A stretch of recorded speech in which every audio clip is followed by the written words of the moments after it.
Hi friends, ఈరోజు మనం అమ్మ వంటల రుచిలో ఆనపకాయ శనగపప్పు కూర ఏ విధంగా తయారు చేయాలో చూద్దాం.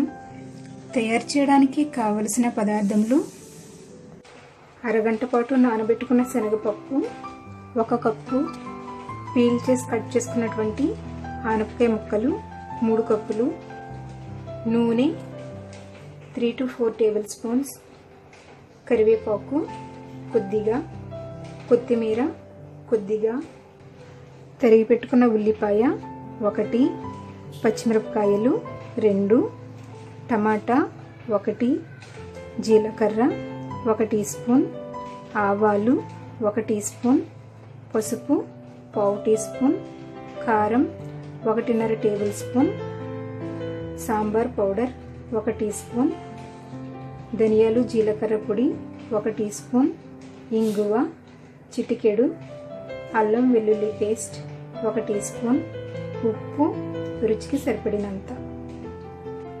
ముందుగా స్టవ్ ఆన్ చేసుకొని కుక్కర్ పెట్టుకోవాలి.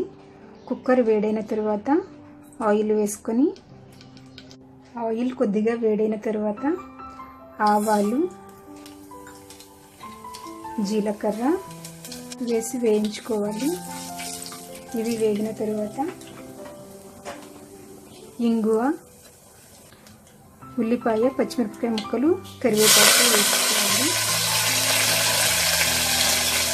కలుపుతూ కొంచెంసేపు ఫ్రై చేసుకోవాలి.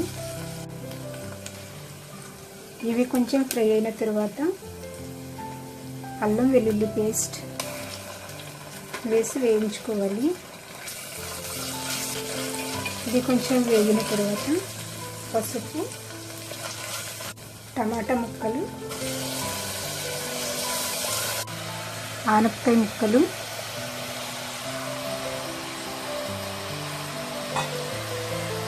వేసి 2 మినిట్స్ కలుపుతూ వేయించుకోవాలి.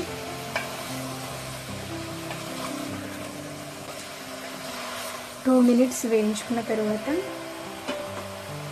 నానబెట్టుకున్నటువంటి శనగపప్పు వేసుకోవాలి. ఒకసారి అంతా బాగా కలుపుకొని ధనియాలు జీలకర్ర పొడి, కారం, రుచికి సరిపడినంత ఉప్పు వేసి కలుపుకోవాలి. కొద్దిగా వాటర్ వేసుకొని ఒకసారి అంతా బాగా కలుపుకొని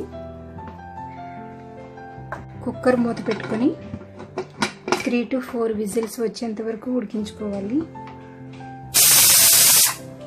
4 విజిల్స్ వచ్చిన తర్వాత స్టవ్ ఆఫ్ చేసుకొని బాగా చల్లారనివ్వాలి.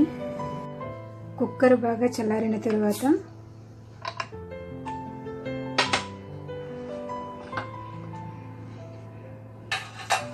స్టవ్ ఆన్ చేసుకొని sambar powder,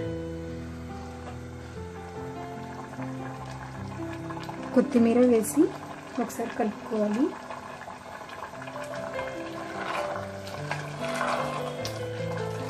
two minutes medium ఫ్లేమ్లో ఉడికించుకోవాలి.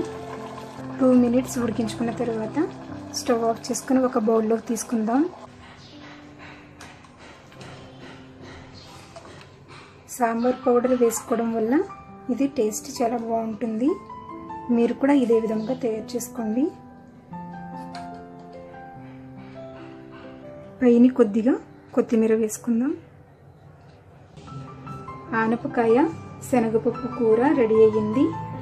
దీనిని రొట్టెతో కానీ రైస్తో కానీ తింటే చాలా టేస్టీగా ఉంటుంది.